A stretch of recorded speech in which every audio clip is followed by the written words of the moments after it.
আওয়ামী লীগ যেভাবে মামলা করতে আমরা সে মামলা করতে চাই না। যদি মামলা হয়ে থাকেও আমি আপনাদেরকে কথা দিচ্ছি সমস্ত মামলা তুলে নেওয়া হবে। 2024 সালের 5 আগস্ট শেখ হাসিনা পালিয়ে যাওয়ার পর 1-1.5 মাসের ভেতরে আমি একটা কথা বলেছিলাম যে শেখ হাসিনা বাংলাদেশের পরবর্তী প্রধানমন্ত্রী হবেন। যদি নাও হয় তাহলে তারপরের 1 বছর পরের মেয়াদের প্রধানমন্ত্রী হবে আওয়ামী লীগের কেউ। প্রথম আলো যে কিনা সরাসরি আমি নিজে আমার এখানে আমি 21শে আগস্ট বিডিআর হত্যাকাণ্ড থেকে শুরু করে বিভিন্ন জায়গায় দেখাইলাম যে প্রথম আলো কিভাবে এই কাজগুলো করেছে। অথচ মির্জা ফখরুল ইসলাম আলমগীর সোজা যায় সেখানে করলো কি, প্রথম আলোর উপরে আঘাত মানে হইল গণমাধ্যমের উপর আঘাত। এই আঘাত সে কোনোভাবেই সে শেখ মুজিবের ব্যাপারে কি বলল, শেখ মুজিবের ছবি করলে তারপরে এটা তার বুকে চিনচিন করে, হ্যাঁ, এসব কথাবার্তা। তো প্রথম আলো আর ইন্ডিয়া আপনার সমস্যা না, তা আপনার সমস্যাটা ছিল কারাই 15 বছর। মির্জা ফখরুলের তো সমস্যা না। এই বক্তব্য যেদিন শুনেছিলাম সেদিনই মনে করেছিলাম আর বাংলাদেশের পলিটিক্স নিয়ে কথাবার্তা বলে লাভ নাই, নিজের মতো করে কিছু টাকা পয়সা কামায় তারপরে চুপচাপ থাকে। কিন্তু মির্জা ফখরুলই তো বিএনপি না, মির্জা ফখরুল মানেই বাংলাদেশ না। এই বাংলাদেশের লাখো লাখো কোটি কোটি বিএনপি জামায়াতের কর্মীরা নেতারা অনেকে আছে যারা আসলেই ভারতকে অপছন্দ করে, প্রথম আলোকে বাংলাদেশ থেকে উৎখাত করতে চায়। তাদের জন্য তো আমাদের পাশে থাকা উচিত।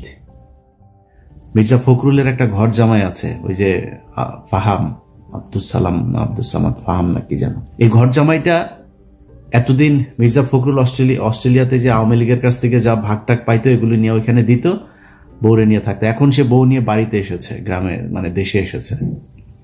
প্রতিদিন বিভিন্ন গণমাধ্যমে দেখি সে বক্তব্য দেয়। এতদিন কই ছিলেন? ওনার মেয়ের তো উচিত ছিল এখানে এসে তারপরে এগুলো নিয়ে নেতৃত্ব দেওয়া, কথাবার্তা বলে নাই, তো কোনো কিছুই করে নাই। এখন এসছে, কারণ এখন এই যে আবার লুটপাট শুরু হয়েছে। খবর নেন, যান। মির্জা ফখরুলের ভাইয়ের অত্যাচারে তার এলাকার লোকজন ঘরে থাকতে পারে না। বাংলাদেশের সবচাইতে বেশি আওয়ামী লীগের লোকজনকে পুনর্বাসিত করা হয়েছে মির্জা ফখরুলের এলাকায়। এগুলো নিয়ে কাজ করতেছে।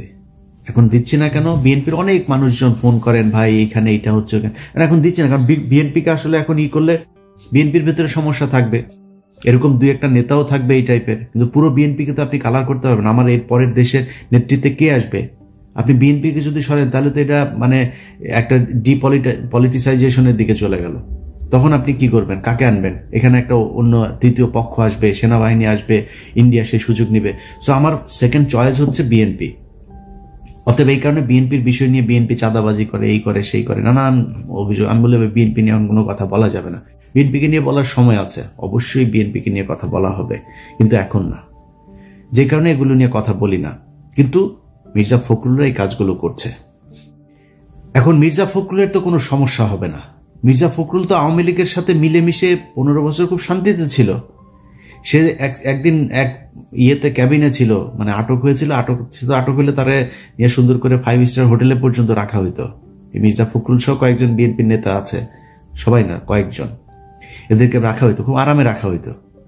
তো এই লোকগুলিকে আপনার ওই ক্যাবিনে রাখার পর একদিন সে একজন বিএনপির, নাম বললাম না, বিএনপির এক নেতার সাথে সে বলছিল যে খালেদা জিয়ার কথা বলছে, এই মহিলার কারণে, এই মহিলার মাথায় সমস্যা আছে, এই মহিলার কারণে এখন আমার এই জেলে আসতে হইল। একটা কর্মসূচি দিয়েছিল খালেদা জিয়া। এটা 2000 ধরেন কত সাল, 20 সাল বা জেলখানায় যাওয়ার আগের, আমার ঠিক সময়টা মনে নেই, জেলখানায় যাওয়ার আগের ওই সময়টাতে এটা বলেছিল।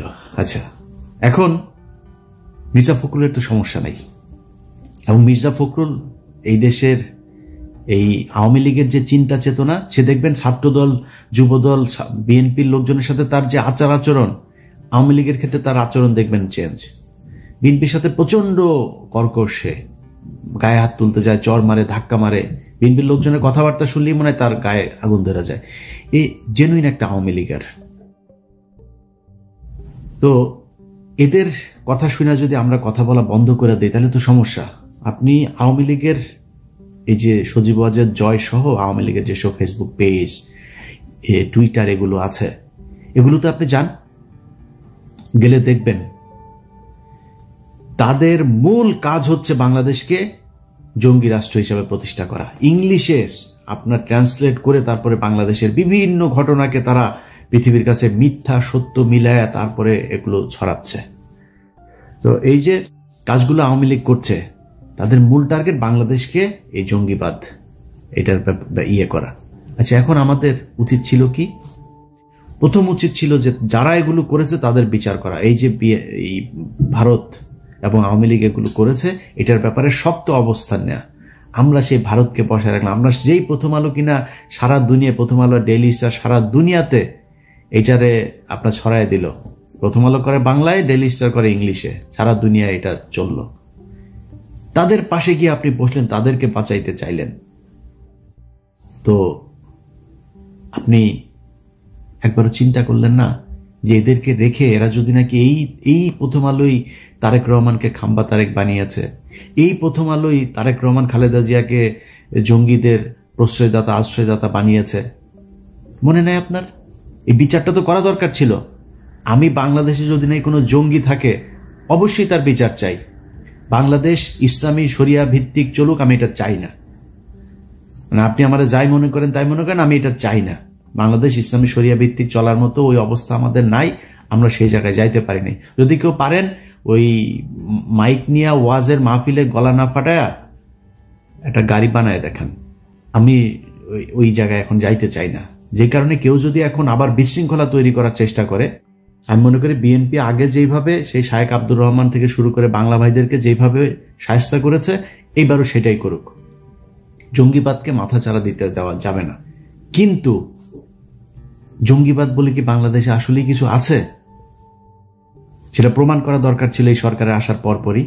বিচারগুলো তাড়াতাড়ি শেষ করে যে এই ঘটনাটা আসলে এই যেভাবে নাটক সাজানো হয়েছিল, এইটা এইভাবে নাটক সাজানো হয়েছিল, এই নাটক সাজিয়ে এইভাবে ভারত এবং আওয়ামী লীগ মিলে তোমাদেরকে ভুল বুঝিয়েছে, আসলে বাস্তব চিত্রটা এটাই। এর মাঝখানেও যদি আলেমদের ভেতরে কেউ জঙ্গি কর্মকাণ্ডে যদি থেকে থাকে, আমি তাদের বিচার চাই। বাট বাদ বাকি যারা, তাদেরকে তো ছাড়া দরকার। সেইটা না করে আপনি তাদেরকে জেলখানায় রাখলেন, আর যারা এটা করলো তাদেরকে আপনি আশ্রয় প্রশ্রয় দিলেন।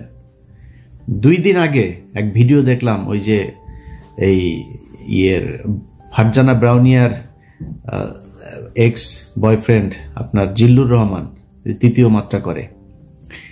এই জিল্লুর রহমান ফারজানা ব্রাউনিয়ার এক্স মানে কত নাম্বার সেটা তো বলা যাবে না, এটা সম্ভবত ওই পার্ট টাইম বয়ফ্রেন্ড ছিল। তো এই পার্ট টাইম বয়ফ্রেন্ড বলছেন যে ঈদের পরে এই দেশে আবার জঙ্গি হামলা হবে। আমার হাতে একটা সিক্রেট রিপোর্ট, যেখানে দেখা যাচ্ছে যে ঈদের পরে বাংলাদেশের রাজনৈতিক পরিস্থিতি অত্যন্ত অস্থির হয়েছে। এক ধরনের জঙ্গি তৎপরতা গত কিছুদিন ধরে আমরা এই আলোচনা শুনছি এবং লক্ষণও দেখা যাচ্ছে। এটা পাঠবার একটা আশঙ্কা আছে। তিনি বলছেন দেশে নাকি কোন এক সাংবাদিক এটার সাথে জড়িত, কোন আলেম নাকি দেশের কারা কারা জড়িত, আবার প্রবাসে একজন আছে কোথায় নাকি থাকে, সেও নাকি জড়িত। যে নিষিদ্ধ ঘোষিত কিছু সংগঠন, তাদের অন্তত 3 জনকে ক্লিয়ারলি আইডেন্টিফাই করেছে রিপোর্ট। এদের সঙ্গে একজন সাংবাদিকও আইডেন্টিফাই করা গেছে, যিনি এইসব তৎপরতার সঙ্গে যুক্ত। তার কাছে একদম পুরো তথ্যসহ খাতা, এইভাবে খাতা 3-4টা পৃষ্ঠা নিয়ে তারপরে তিনি বসেছেন। ওরে বাবারে, তার কাছে সব তথ্য। হ্যাঁ, কিভাবে হামলা হবে, কোথায় কোথায় হবে, সে আগের মতোই নাকি গুরুত্বপূর্ণ জায়গায় কোর্ট টোট এইসব সেইভাবে নাম ধরে ধরে বলছেন। পসিবল থ্রেট লক্ষ্য করা যাচ্ছে, তারা গভর্নমেন্টের বিভিন্ন ইনস্টলেশনে হামলা চালাতে পারে, লোকাল কোর্টসগুলোতে হামলা চালাতে পারে। পরে ধৈর্য নিয়ে ওর পিছন দিয়া ডিম ঢুকে ওরা জিজ্ঞেস করেন যে তুই এই তথ্য কই পাইলি, কই হবে, কারা কারা করবে, তাড়াতাড়ি নামের লিস্ট দেয়। আমরাও সেটা জানতে চাই, কারা কারা এই দেশে জঙ্গিবাদ এই করতে চায়, তাদের আমরা খুঁজে বার করতে চাই। ওর কাছ থেকে তালিকা নেন, ও কোথায় পেয়েছে এটা। এরা হচ্ছে খুব চিপ রেটের দালাল। এরা বিভিন্ন দেশের গোয়েন্দা সংস্থার কাছ থেকে টাকা পয়সা খায়া তারপরে বাংলাদেশে অস্থিতিশীল পরিস্থিতি তৈরি করতে চায়। ভারত নিশ্চয়ই এর ওই হয়তো বড় অঙ্কের একটা মোটা অঙ্কের টাকা দিয়েছে। এই টাকা পয়সা নিয়ে সে এখন আবার আগের নেগেটিভ দাঁড় করাইতে চায়, এই দেশে আবার হামলা হবে ঈদের পরে, মানে জঙ্গি হামলা হবে, এই দেশে প্রচুর জঙ্গি আছে, এদের শায়েস্তা করো। এত সোজা না ভাই, 5 তারিখ এমনি আসে নাই। যদি কেউ মনে করেন 5 তারিখ এমনিতেই চলে এসছে, এটা মনে করার কোনো কারণ নাই। আল্লাহ নিজের হাতে ধরে আপনাদেরকে এই গিফট দিয়েছিল। এটা যদি ধরে রাখতে চান তাহলে এটা নার্সিং করতে হবে। এই যে 8টা মাস হইল, এখনো পর্যন্ত বিএনপি জামায়াত সহ বিভিন্ন লোকজন জেলখানায় আছে। জেলখানায় থাকা মানুষগুলিরে এখন পর্যন্ত জেল থেকে বার করতে পারলেন না। রোজাটা করলো তারা জেলখানার ভেতরে। ইফতার কি করে, তার পরিবারের অবস্থা কি, 15 বছরে এই মামলা চালাইতে চালাইতে কি অবস্থা। আরে ভাই, এই জেলখানার মানুষগুলোর এই যে প্রতিদিন তাহাজ্জুদ নামাজ পড়া, আল্লাহর কাছে সাহায্য চাওয়া, দেশের জন্য আল্লাহর কাছে কান্নাকাটি করা, এই জন্য 5 তারিখ এসেছিল। তাদের চোখের পানির দাম দেন নাই, তাদেরকে এখন পর্যন্ত জেলখানায় রাখা তারপরে ক্ষমতায় চলে আসবেন। এত সোজা, এত ইজি আপনি ক্ষমতায় চলে আসবেন। এখনো তারেক রহমান দেশে যাইতে পারে নাই। ক্ষমতা বহু দূরের ব্যাপার। খুব প্রীতি দেখাইছেন না, শেখ হাসিনা দেশে আসবে, শেখ হাসিনা এই আবার করবে, আওয়ামী লীগকে আমরা মাফ করে দিব। তোর কাছে মাপ চাইছে? এখন আওয়ামী লীগকে পুনর্বাসিত করবে কি? কোন রিফাইন আওয়ামী লীগ আসবে, নাকি পিওর আওয়ামী লীগ আসবে, র আওয়ামী লীগ আসবে, না কোন আওয়ামী লীগ আসবে, সেটা নিয়ে আলোচনা হয়। এই আলোচনা আপনাকে আসতে বলছে কি? আওয়ামী লীগ বলছে আপনার কাছে যে আমরা আসতে চাই, আমাদেরকে র আওয়ামী লীগ নিবা নাকি এই রিফাইন আওয়ামী লীগ নিবা, কোনটারে নিবা, কোনভাবে আমাদেরকে নেওয়া যায়, চাইছে আপনার কাছে? এখনো প্রতিদিন হুমকি দেয়, এখনো প্রতিটা দিন বলে যে তারা করবে, চলে আসবে, এদিক দিয়ে আসতেছে, ওই দিক দিয়ে আসতেছে, হুঙ্কার দিতে থাকে। আপনি যে তারে মাফ করেন, আপনি যে তারে নিয়ে আলোচনা করতেছেন, সেই আলোচনার কারণটা কি? আওয়ামী লীগ কবে, কোন দিন আপনাকে বলছিল যে আপনি আমরা আমাদেরকে নেওয়ার ব্যবস্থা করেন, আমরা দেশে একটু ফিরতে চাই, আপনাদের সাথে কথা বলতে চাই, বলেছে নাকি? আমরা আলোচনা করছি। আওয়ামী লীগের লোকজন এই গতকালকে আসিফ নজরুল তার প্রিয় আওয়ামী লীগের লোকজনকে কোর্টের বিভিন্ন জায়গায় বসিয়ে রেখেছে। গতকালকেও এত ক্রুশিয়াল একটা সময়ের ভিতরে, কালকে মনে হয় 100 বার আওয়ামী লীগের লোকজনের ইয়েতে দেখেছি শেখ হাসিনা ওই দিক দিয়ে ঢুকছে, ওই দিক দিয়ে তোরে ঢুকায় দেওয়া হবে, ঢুকতে বল। দেশের মানুষ এখনো ওই মেজাজে নাই। হ্যাঁ, সেনাবাহিনীও যদি নাকি তেড়িবেড়ি করে, সেনাবাহিনীর মধ্যম সারি জুনিয়র অফিসাররা বসে আছে, সৈনিকরা বসে আছে, 15 বছর বহুত হয়েছে। তেড়িবেড়ি করার চেষ্টা করলে কোনো জেনারেল তারা বসে থাকবে না, কারণ সেনাবাহিনী এই দেশের মানুষের প্রাণের কথা বলে। এই দেশের মূল রক্ষক হচ্ছে বাংলাদেশ সেনাবাহিনী। সেই সেনাবাহিনী এত সহজে আপনি 2-4 জন জেনারেলের কারণে বিক্রি হয়ে যাবে আরেক দেশের কাছে, এটা মনে করার কোনো কারণ নাই। ঢুকতে বল, অমুক জেনারেল অমুক কর্নেলের কথা শুনে তারপরে ঢুকতে বল, তারপরে বুঝবি মজাটা। আয়, এগুলি করা হচ্ছে। এর মাঝখানে আপনি গতকালকে 2 জনের জামিন দিয়ে দিলেন। আওয়ামী লীগ কি করতো? আওয়ামী লীগ যখন দেশে পরিস্থিতি হইতো তখন সবগুলি নিয়ে ঢুকাইতো, জামিন টামিন সব বন্ধ। আপনি এই পরিস্থিতির মাঝখানে 2 জনের জামিন দিয়ে দেন, কিভাবে সম্ভব? এক এমপির বোর্ডে জামিন দিয়ে দিয়েছে, কিভাবে সম্ভব? আপনার এখানে আমরা আলোচনা করছি আওয়ামী লীগকে পুনর্বাসন, এই নিয়ে আলাপই চলবে না। কিসের আওয়ামী লীগ? ওদের বিচার হবে, ওরা রাজনীতি করতে চায়, করুক, সমস্যা নাই। আওয়ামী লীগ দেশে রাজনীতি করবে, আওয়ামী লীগের নাম দিয়ে করুক। কে করবে? কোন আসবে? আমরা চুজ করব নাকি? আওয়ামী লীগের একদম সর্বোচ্চ নেতা থেকে যত সারা বাংলাদেশের পদস্থ যত আওয়ামী লীগের ছিল, সবার খুনের দায় এদের বিচার হবে। বিচারের মুখোমুখি হোক আগে, আমাদের আলোচনা হবে বিচার নিয়ে। আপনি তার পুনর্বাসনের জন্য কথা বলছেন, পুনর্বাসন নিয়ে আপনারা আলোচনা করতে বসে। এত প্রীতি, এটা তো এই 15 বছরের বামবুতে ঠিক হয় নাই এখনো পর্যন্ত। লজ্জা লাগে আওয়ামী লীগের চাই না এটা বলতে। কারণ কি? কারণ হচ্ছে এই যে আওয়ামী লীগের টাকা পয়সা খেয়েছে না, আওয়ামী লীগের সময় বিএনপি নেতার ব্যাংক চলে নাই, গার্মেন্টস চলে নাই, ব্যবসা প্রতিষ্ঠান চলে নাই, চালাইছে যে কারণে এগুলি কি কি লেনদেন হয়েছে এগুলি রেকর্ড তো তাদের কাছে আছে। সেগুলি থাকার কারণে তারা এখন কথা বলতে পারে না। সেগুলি থাকার কারণে আওয়ামী লীগ যেটা শিখাই দেয় ওইটা বলতে হয়। তারেক রহমানের তারা দেশে নিতে চায় না। তো আমরা অনেক কথাবার্তা বলেছি তো গেল, বিশেষ করে 5 বছরে। এবার দেশের কোনো খারাপ পরিস্থিতি আসলে আমরা পাশে থাকবো না, কারণ যা দেখলাম এইবার, যাকে যেখানে বসানো হয়েছে সে সেখানে যে লুটপাট করার চেষ্টা করেছে। কেউ এই দেশের কথা চিন্তা করে, এই দেশের মানুষের কথা চিন্তা করে নাই। আপনি ছাত্ররা আরে বাপ, তোর 100 কোটি টাকার মালিক হলে তুই সেই টাকা কই রাখবি এইটাই তো তুই জানিস না এখনো, সেইটাই শিখিস নাই। তুই টাকার পেছনে দৌড়ানো শুরু করছিস। তোর সাথে যে যারা কিনা মারা গিয়েছে তাদের পরিবারের গুলোর কাছে এখন পর্যন্ত টাকা পয়সা, তার সাহায্য সহযোগিতা, তার পরিবারের পাশে দাঁড়াইতে পারিস নাই। তুই টাকা পয়সা কামানো শুরু করছিস যারে যেখানে বসানো হয়েছে। এই জন্য তো মানুষ, খালি আমি না, মানে আমার চাইতে তো বেশি অবদান এই দেশে যারা রাস্তায় থেকে তারপর মারামারি করেছে, গুলি খেয়েছে, মারা গিয়েছে, অন্ধ হয়েছে, পঙ্গুত্ব বরণ করেছে, এই লোকগুলি আর আসবে না আপনার পাশে। এইভাবেই থাকতে হবে। তো যেটা আগেই বলছিলাম যে মির্জা ফখরুলের মতো এইসব কালপিট আওয়ামী লীগের দালাল যারা আছে তাদের জন্য যে কথা বলবো না, এটা না বলে পারি না, কারণ ওই যে সাধারণ মানুষগুলো আছে না তাদের জন্য। বাট আমার মনে হয় আর কি সাধারণ মানুষের এটাই মনে হয় ভাগ্য, এই কোনো পাপ বোধহয় আছে যেই কারণে আমার কপালে আসলে ভালো কিছু নাই ভাই। এই জন্যই হয়তো এরকম হয়। তা না হইলে এরকম বিশাল একটা সুযোগের পরে এই দেশের মানুষগুলি ঠিক হইল না, মানে মানুষগুলি বলতে এই যে যারা জায়গা মতো বসানো হইলো তারা কেন ঠিক হইল না এটা আমি জানি না, এটার কোনো ব্যাখ্যা নাই ভাই। ও আমার আজকের ভিডিওর মূল কথা হয়েছে যে ভাই, যে জন্য এই দেশটা 15 বছর আরেক দেশের কাছে জিম্মি ছিল সেটা পয়েন্ট আউট করা এবং পদক্ষেপগুলো নেয়া। এটা যদি না নেন, কালকে পরশু এই যে ঝুঁকির ভেতরে আপনাকে থাকতেই হবে।